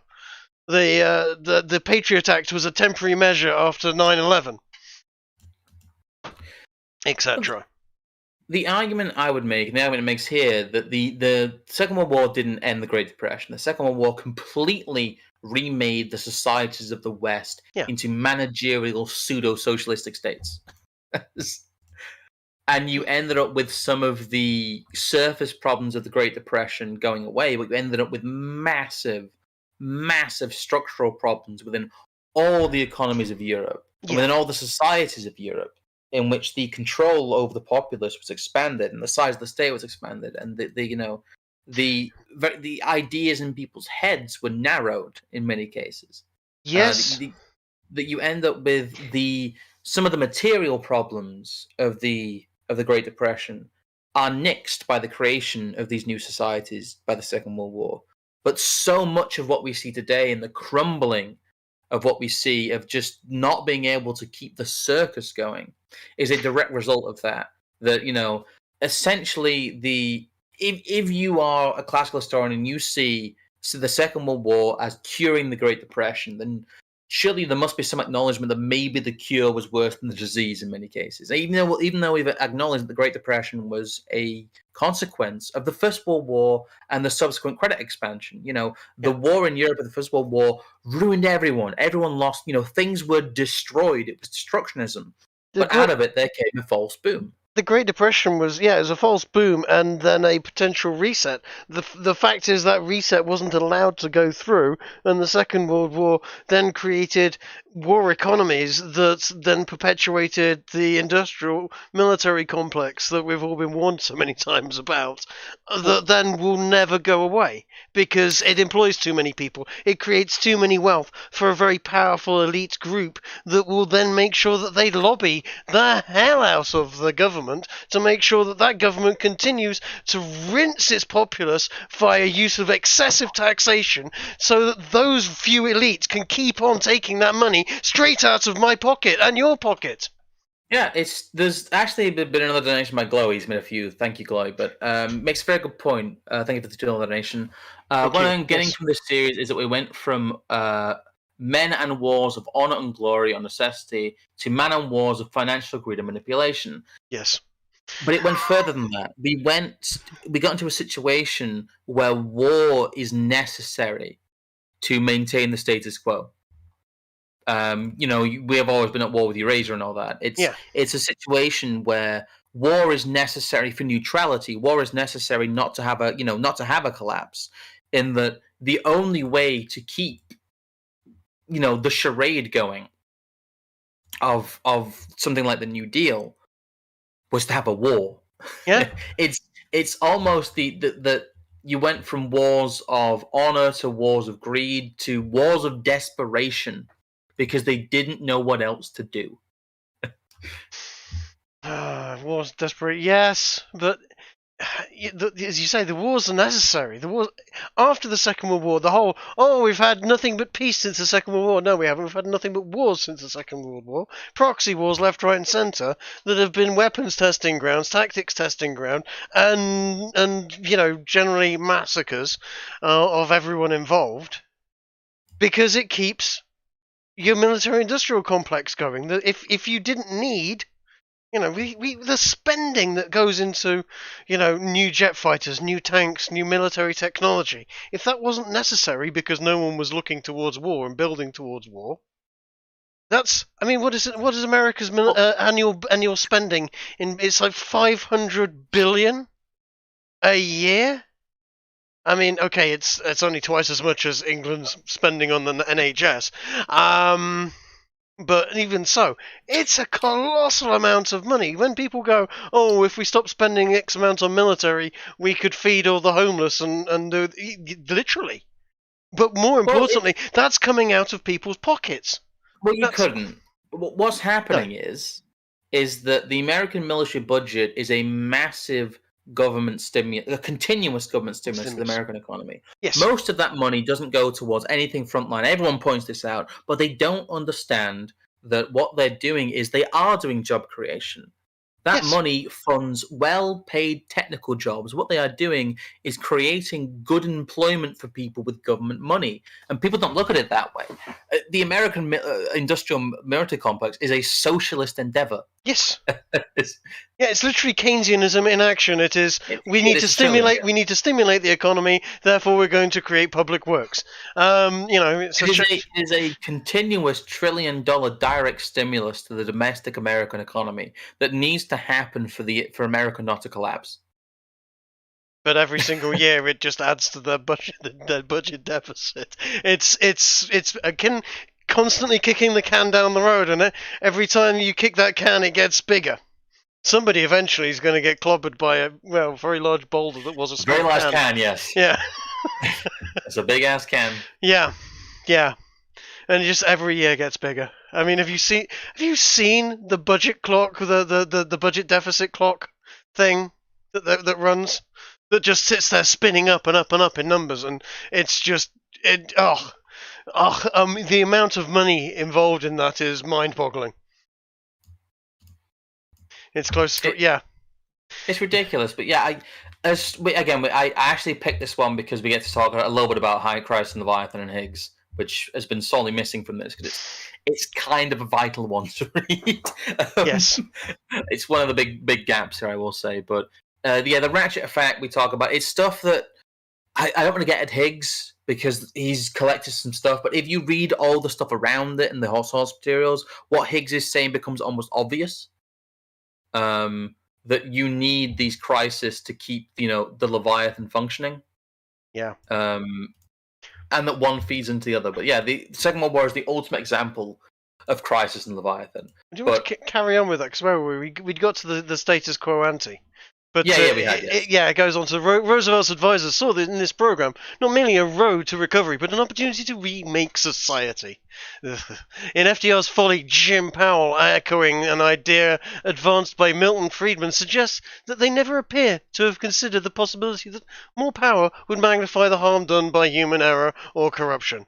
Their intellectual approach was to contrast actual capitalism with its ideal government, with intervention judged not on the basis of its effects, but on its intentions. Further, the intellectual program of the New Deal was inconsistent and often contradictory. Powell argues that pragmatism and political expediency ruled the day. Yeah. Yes.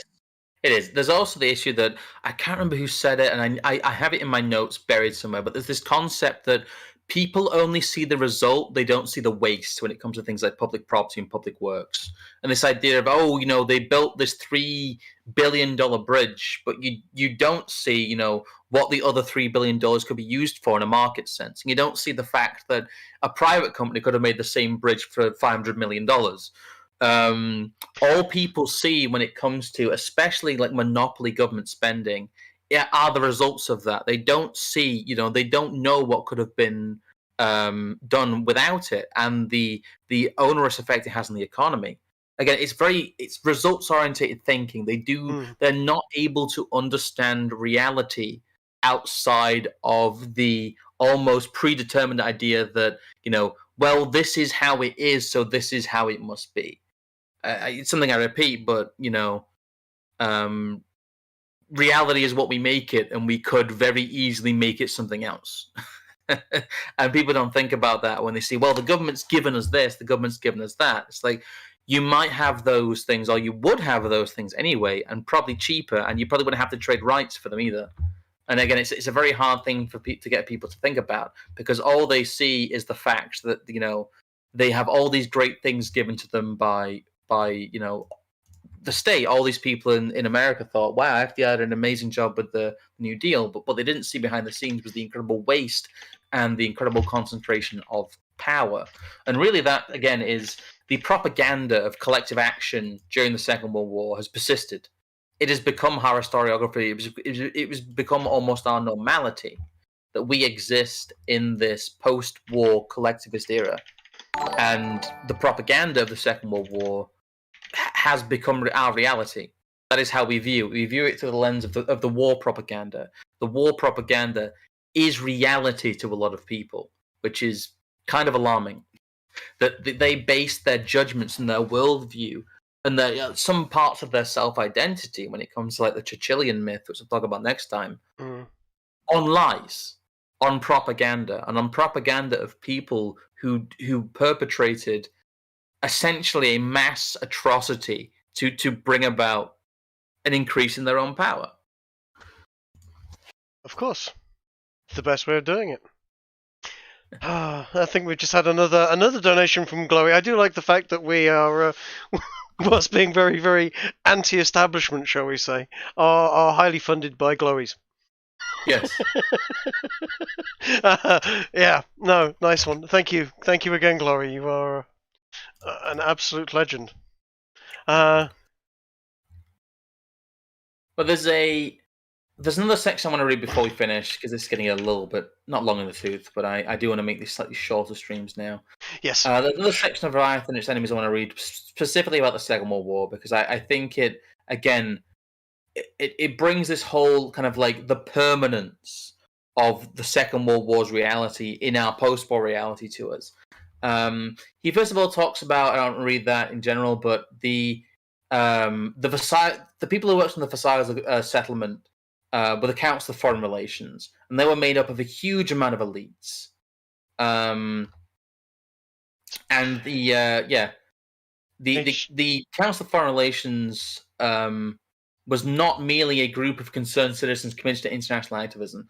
By the 1950s, it was heavily dependent on financial contributions from the large managerial corporations.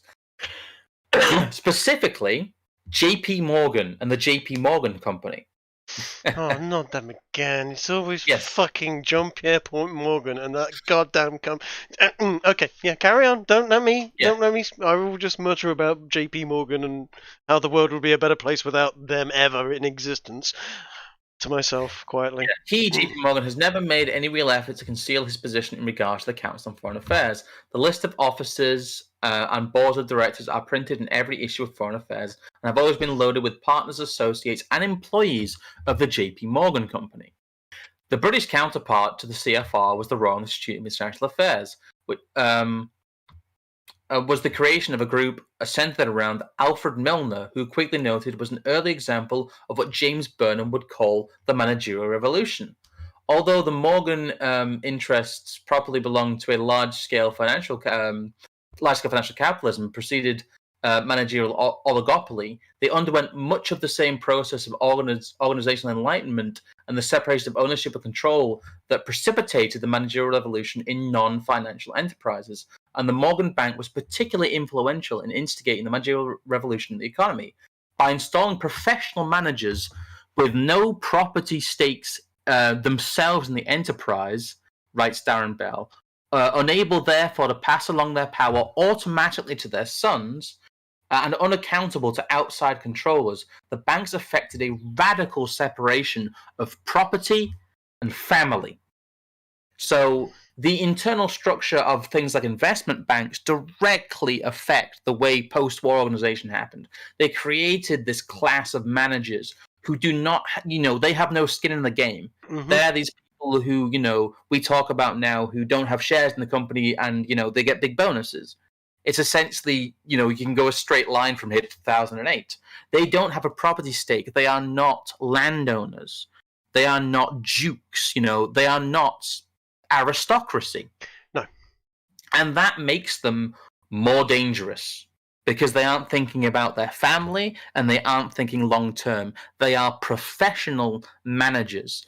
And it's amazing to think that that was not something that we used to have. Professional managers is an invention of people like the JP Morgan company because it is so powerful. These people are under their yoke and they are, again, it is the separation of property and family. It's something that Hopper talks about when he talks about de-civilization. That, the people who were in charge used to have so much self-interest in preserving the integrity of a country because they were primarily landowners and hereditary landowners. Yeah. They weren't thinking about next year's bonuses. They were thinking about their grandchildren being able to grow corn on their land. Sorry, a bit of a tangent. No, the business interest. Yeah, sorry, go on. I was going to say no. This is exactly right, though. It's not a tangent. It is pointing back towards the fact that almost the aristocracy and feudalism had a sense of permanence and respect and care for the land and those that lived on it that you do not have anymore. Well, at least the incentive structure was that way. Yes. I mean, it didn't always work out, sure, without a doubt. There were... feudalism was not as great as some people might romanticize about it, but yeah. Yeah.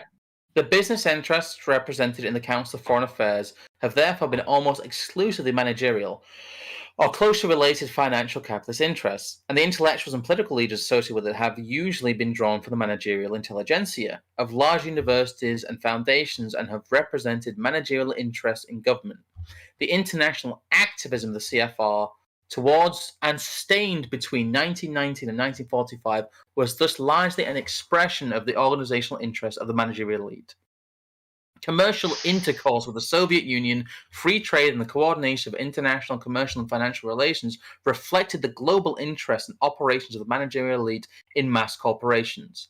The expansion and coordination of international political, economic, and military power reflected the interests of the elite of the managerial state, and the activism of state and corporations on a global scale created increasing demand and rewards for the verbal and technical skills of the managerial intelligentsia. Basically, what he's saying is that foreign policy in Europe and foreign policy in America just so happened to align with the interests of JP Morgan and its associated companies. And that what happened between 1919 and 1945 with trade with the Soviet Union, with international, arms buildup, with the elite and mass corporation, the expansion of international capital, was really just an extension of the policies of people like the JP Morgan company.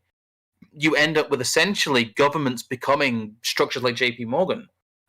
It mirrors exactly the interests of these managerial companies who create these non-landed elites and these non-landed, managers. It's power, without family responsibility and soil, really. Not to get too blood and soil there, but it is. It's a removal of man from culture, land, and family into a position of middle management. And that is not just reflected in companies, but in societies. And that is not something that's an affectation of the free market. It's something that's an affectation of the state. Yes. Again, deracination. Yes. It's a beautiful. It's a good word. That one. It is. Yes. Sorry. Always liked it. Yeah. Managerial intelligence. Ideological themes associated with progressivism and cosmopolitanism, world peace, human progress, human rights, and international community also reflected those interests and contributed to the expansion of the managerial state through its global activism and foreign policy. The end of the Second World War, which James Burnham called the First Great War of the Managerial Society, brought the soft managerial regime of the United States an effective global hegemony. the sudden acquisition of global power confronted the managerial regime with the challenge of assimilating and organizing it. Persistent bourgeois forces in American political life expressed skepticism about the prospects of continued internationalism and the erosion of national sovereignty that such global power would involve, and those forces resisted policies, treaties, and legislation that drew any country out of its isolationism into the transnational communities of the new regime.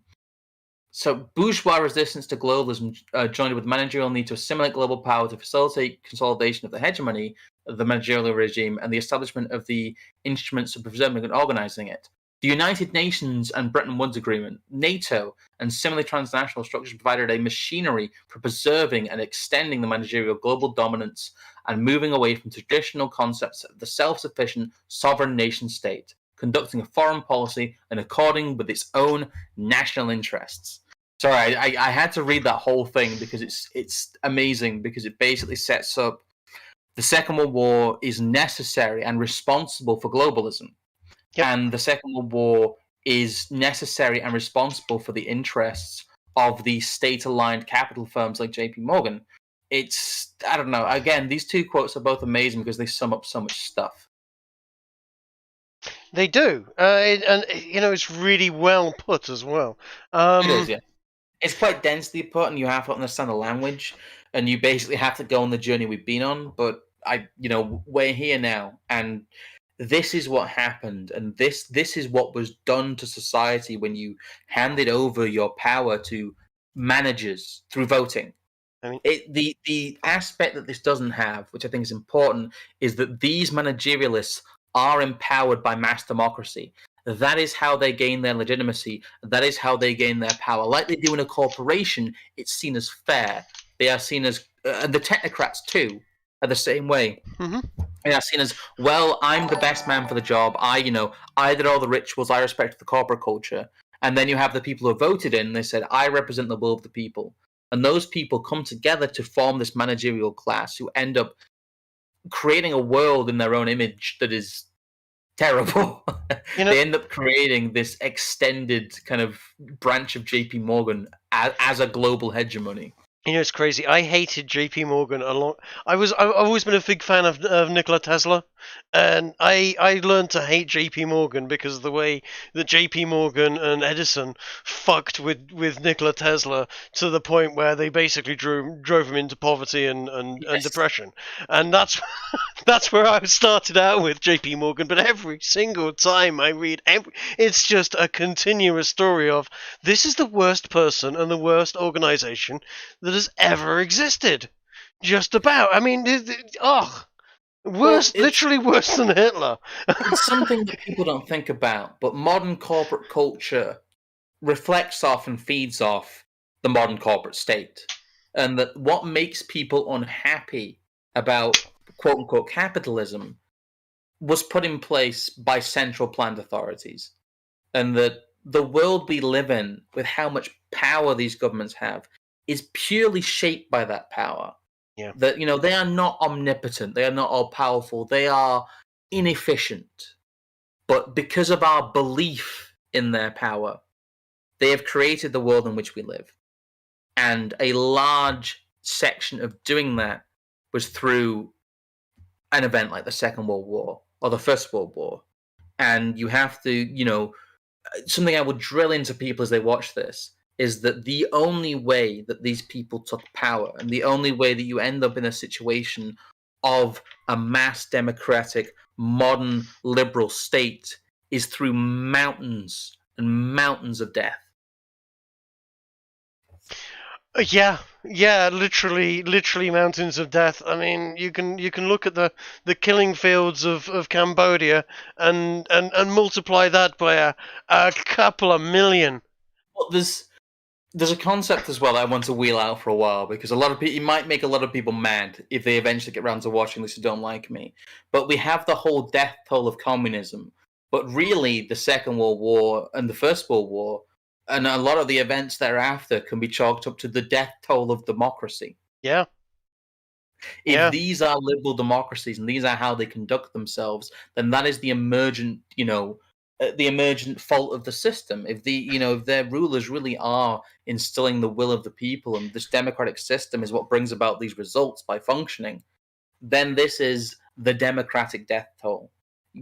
If the Second World War is a war for democracy, then the death toll is a death toll for democracy. And whether you believe that or not, following its own logic, democracy must be an end goal that is so laudable that it deserves and is worth all those deaths. And if you don't believe that, if you don't believe that millions of people should die so you can put a piece of paper in a box that may or may not ever be counted or influence policy, you should probably re-examine doing action outside of that system, because you have essentially been duped. You've been sold a bill of goods that is not true.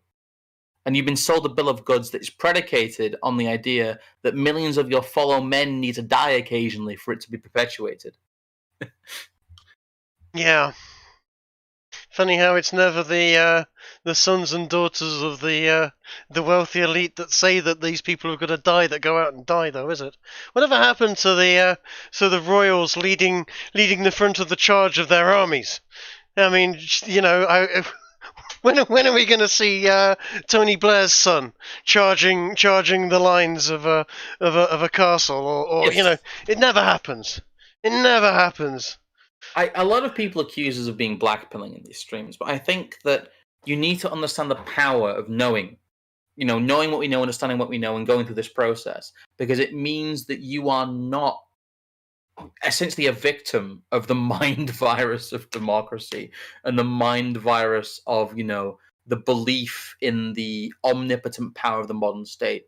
The modern state is only omnipotent as means omnipotent government, omnipotent state kind of thing, if you believe it is. It is the belief in it that makes it omnipotent. If enough people simply do not believe in the power of the state, it stops existing. It is a being of belief. They quite literally they would have to put a policeman not in everyone's home, but in everyone's head, to truly enforce the hegemony of the modern managerial state. And yeah, Plasma Rob's right. It's a white pill that we live in this time that is a great opportunity, because a lot of this stuff is crumbling around us. And in understanding the systems that are put in place and seeing outside of our time period and using, this very powerful historical knowledge, we are in much better placed than a lot of people around us to be able to affect change. It's not the fact that, look how terrible it is that this has been done to you. It's once you understand that this has been done to you, you can begin to change things. And I don't think we'll get to that part eventually, the systems that come next, what comes next, what do we want to do, what do we actually, want to enact in terms of change. These are the things we haven't laid out yet, but we have to go through the process of demolishing the false history and showing people how, their democratic vote is predicated on expanding the power of people that they should hate. And if they understood all the things about them they would hate, that is really the process I want to take people through. And it's a process I have taken, thankfully a few people through who've been very hungry for the knowledge. But it's again, it's something I'm hoping to do in person occasionally with people. And I know it becomes quite esoteric if you've never seen this kind of stuff before. But again, you will be empowered, I think, to effect change better by knowing these things. And I know these things are sometimes quite terrible.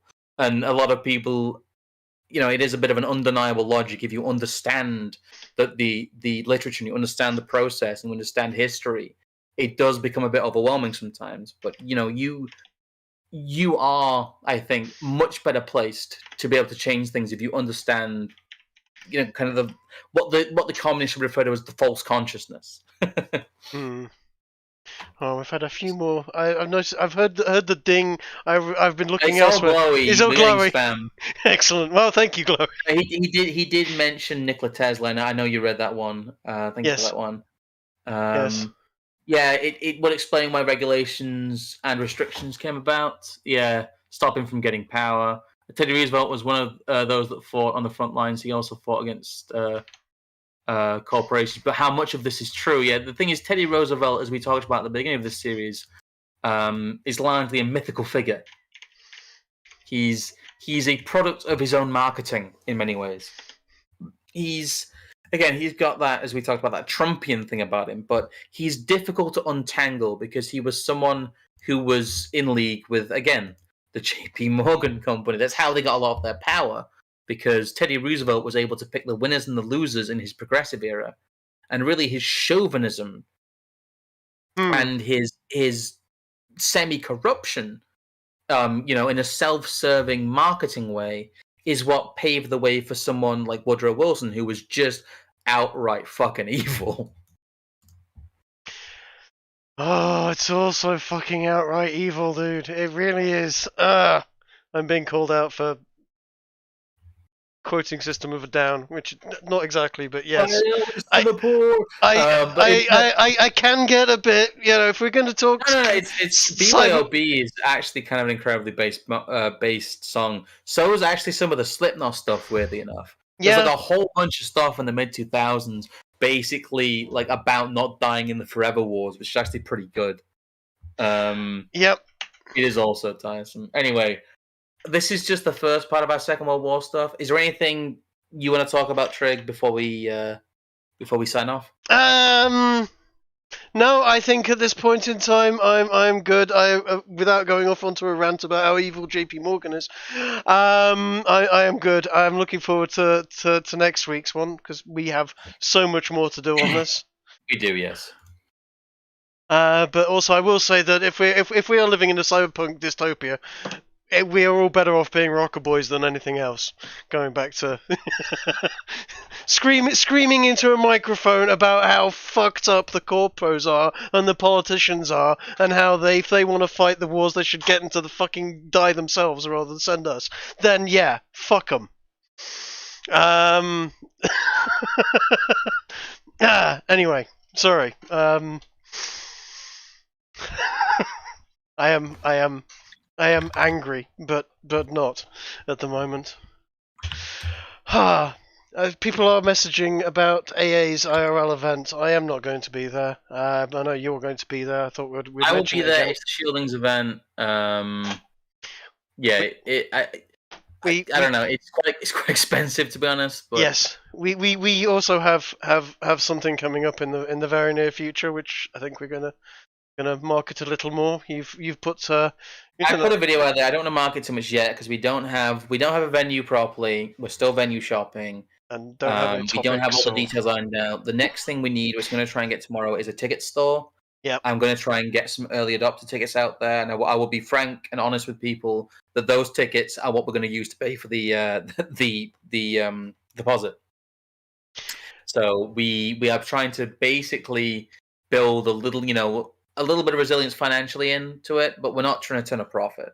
Honestly, on the first one, you can only ever hope to break even on these things. Yeah, so, absolutely. Yeah. No, I mean break even.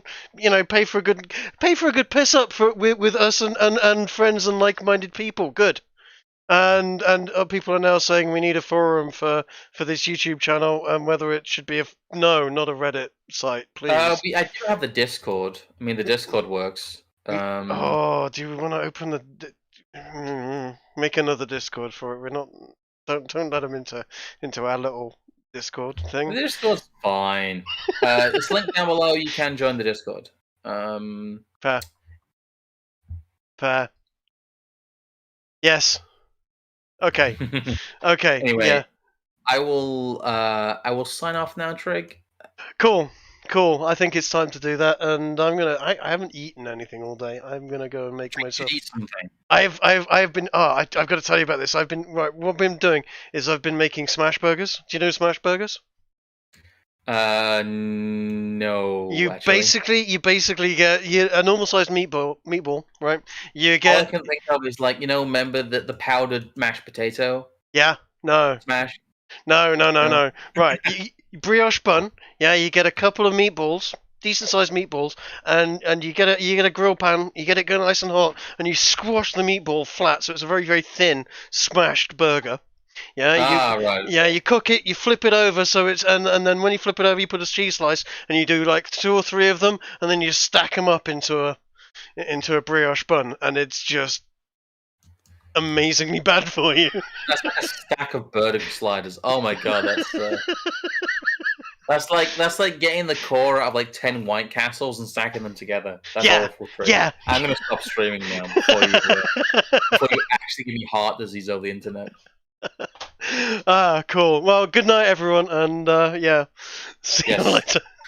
See you later.